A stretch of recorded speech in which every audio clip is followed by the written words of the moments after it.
Toyverse has been killing it with trailers, one of which consists of the Fascinating Dendro Element. In this trailer, we got to see the devs discuss their thought process when designing the last element that's included in Genshin. A couple of the missing reactions are now known, though not entirely, because only some of their names were revealed along with the footage of those reactions. Hey yo, what is going on guys? It's Johnny and welcome to another Genshin Impact video. In today's video, let's make predictions on how the Dendro reactions could work, using one of the newest trailers as a guideline because the devs mentioned a couple important things during the design process that we'll want to pay close attention to. Before we do jump into it guys, if you do like the video, please consider hitting the like and subscribe button. This will greatly help our channel to grow and help with the YouTube algorithm and recommend the video to other viewers. Now without any further ado, let's jump right into it.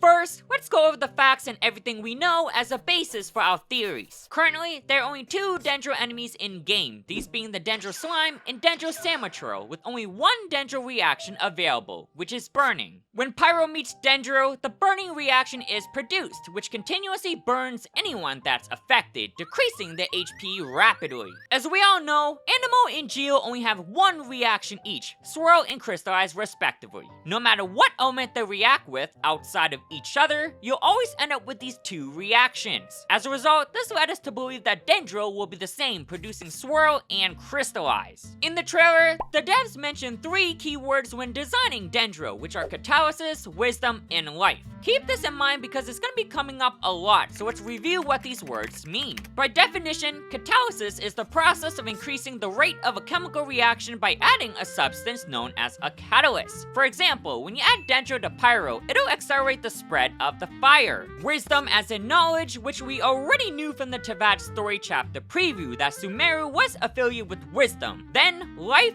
which is life. For the first reaction, it was confirmed that when Dendro meets Hydro, the bloom reaction is created. Bloom was inspired by the real-life phenomenon of flowers blooming, which creates a glowing-looking green seed, as we see Barbara apply Hydro onto the Dendro slime. Keep in mind that the real-life phenomenon is more direct towards the elemental reaction itself, and is different from the life keyword, which is directed towards Dendro. While it wasn't explained what the reaction or seed do, we know that the devs like to stick with the themes of each element. In this case, they use catalysis for Dendro and recovery for Hydro. When you combine both, we predict that the seed will either heal the active character or the party, since it will act as a catalyst for recovery. If this was the case, then that's actually pretty cool because it means that teams will be able to run without a dedicated healer, so long as you have access to the bloom reaction. It'll provide more flexibility for creating teams if you want to play certain characters but are not healers. Additionally, it could also be a buff towards the Hydro resonance, which it really needed because with Yeon and Xingqiu, running two Hydro characters is beneficial because of how much damage both can do. I really like this healing idea, and the logic behind it makes sense as well because it follows the trends that the devs mentioned during the Electro Charge scene, as they explained that it was a combination of real-life phenomenon and the themes of each element as well. Quick note though, but there is a scene where Razor used his elemental skill on the seed that was created from Bloom, and it looks like when it's triggered with Electro, or perhaps maybe even another reaction, it attacked the target and did damage. So if you don't want to heal with the seeds, then you could opt to use them instead for additional damage. This would be extremely cool because then you would have to think strategically and manage the seeds created from Bloom. The next Dendro reaction that was confirmed is Catalyze, which is a combination of Dendro and Electro. Unfortunately, when you combine both elements in real life, nothing really happens, so it's gonna be completely original towards Genshin.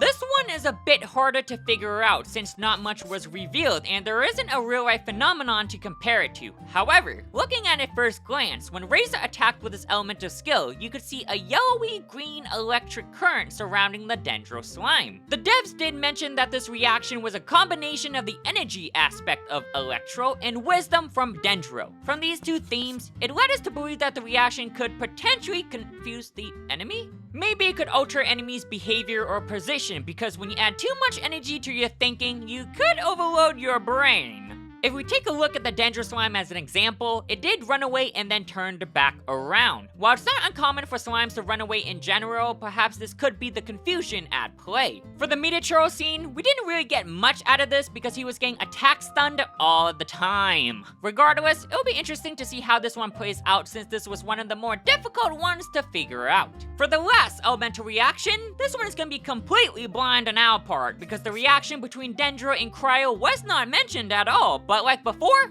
we got the keywords to back us up. When we think about Cryo, we generally think of impaired or slow movement and some type of disability. For example, Freeze stops enemies from moving for a period of time, while Superconduct disables the enemy's physical resistance. For this reaction though, we actually have two theories. For the first one, we chose to go with impairment / slow for Cryo and wisdom for Dendro because when combining both themes, it could impair the opponent's wisdom, or in other words, slow down your thinking power. Similar to when you're eating ice cream quickly, you could end up with a brain freeze and have to wait a couple seconds until it goes away. This would of course be a little similar to freeze, but with the difference that the opponent won't be affected by Cryo. And hey, if we want to separate the two even more, maybe the enemies will hit each other. For the second one, the keywords we'll be combining is disable for Cryo and life for Dendro, since this keyword was not used yet. Cryo has access to reducing enemies' physical resistance with Electro, which is why we think it's ideal for a disablement of elemental resistance, combining both Cryo and Dendro. In Genshin, in some way, when you think of life, you generally think of the elements because they play a significant role into that. So it makes sense when you combine life and disablement, you get elemental resistance shred. I can imagine if this was true, it would be a pretty popular reaction to go for because so many of the top tier DPS characters do elemental damage.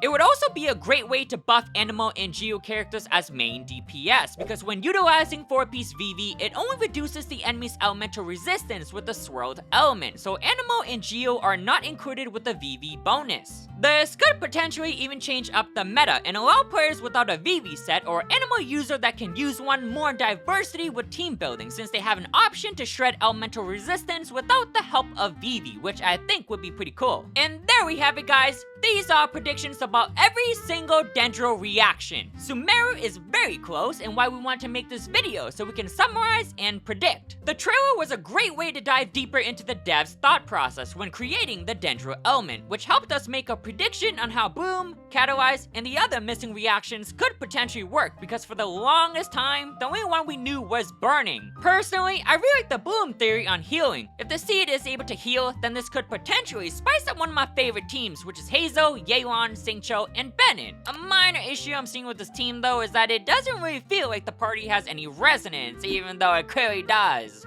Bennett isn't here to act as a buffer and healer, but if our prediction is correct, it could make room for a character that's good at applying Dendro so we can trigger Bloom. Not to mention, Bloom would have great synergy with the Hydro Resonance as well because the healing effectiveness would be increased, which serves as a buff towards this resonance since you might not need a healer in the party. What do you guys think about these predictions? And if they are true, which one are you most excited for? Or if you have any predictions of your own, feel free to share. I'm curious to hear what you guys think, so do tell in the comment section below. Alrighty guys, thank you so much for tuning in. If you did enjoy the video, be sure to smash the like and subscribe button. Don't forget also turn that notification bell so you don't miss out on any newly released videos. I've been Johnny D, and until next time, I'll catch you guys in the next one.